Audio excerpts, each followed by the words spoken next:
اور پھر پوری دنیا میں اس کملی والے آقا کا دین رائج ہو کے رہا تھا. آج بھی وقت کی ضرورت ہے کہ ہم اپنے اکابرین کی طرف دیکھیں, ہم امت کے ان صلحاء کی طرف دیکھیں, اور وہ جو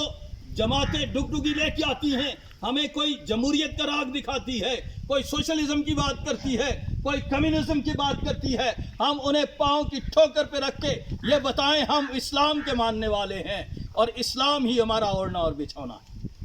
اور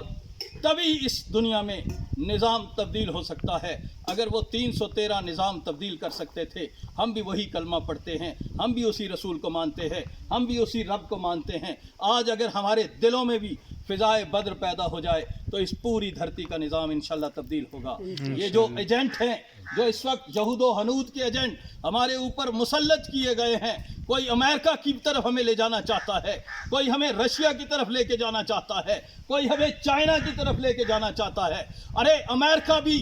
دجل اور فریب ہے, رشیا بھی دجل اور فریب ہے, چائنا بھی دجل اور فریب ہے. اگر کوئی جگہ صحیح ہے اور کوئی حق اور سچ ہے تو وہ پھر صرف مدینے والے آقا کی وہ دھرتی ہے جس کی طرف ہمیں پلٹ کے جانا ہے. اور جب ہم محمد عربی صلی اللہ علیہ وسلم کے قدموں سے جڑ جائیں گے تو پھر اس دنیا کا ہی نظام نہیں بدلے گا, پھر ہمارا اپنا آپ بھی بدل جائے گا. آپ ذرا غور کیجئے, وہ کیا تھا, وہ جو اونٹ چرایا کرتا تھا, وہ فاروق اعظم مسجد نبوی میں بیٹھ کے ہزاروں میل دور ساریہ کو پیغام پہنچا رہا ہے کہ اے ساریہ جبل کے پیچھے, اے ساریہ پہاڑ کے پیچھے دیکھو دشمن کی فوج آ رہی ہے. یہاں تک تو ہم نے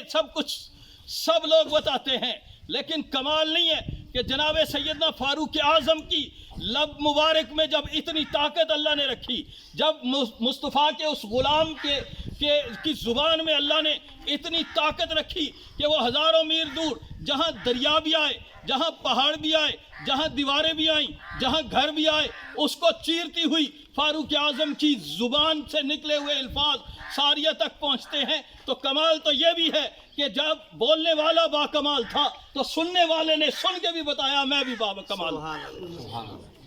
اس سے ثابت ہوتا ہے کہ جب آپ کے دلوں کے اندر محمد عربی صلی اللہ علیہ وسلم کا نظام بس جائے تو پھر سننے والے بھی کمال ہو جاتے ہیں, پھر بولنے والے بھی کمال ہو جاتے ہیں. ہم اتنے با کمال لوگ نہیں ہیں اس لیے کہ ہم محمد عربی کے ابھی تلووں تک نہیں پہنچے. جس دن ہم اپنے آقا کریم صلی اللہ علیہ وسلم کے تلووں تک پہنچ گئے, حضور کے قدموں تک پہنچ گئے, پھر سننے والے بھی با کمال ہوں گے, پھر سنانے والے بھی با کمال ہوں گے, اور پھر نظام انشاءاللہ تبدیل ہو کے رہے گا. آج آپ کا دروازہ اسی لیے کھٹکھٹانے آئے تھے کہ ہم آپ کو صرف ایک طرف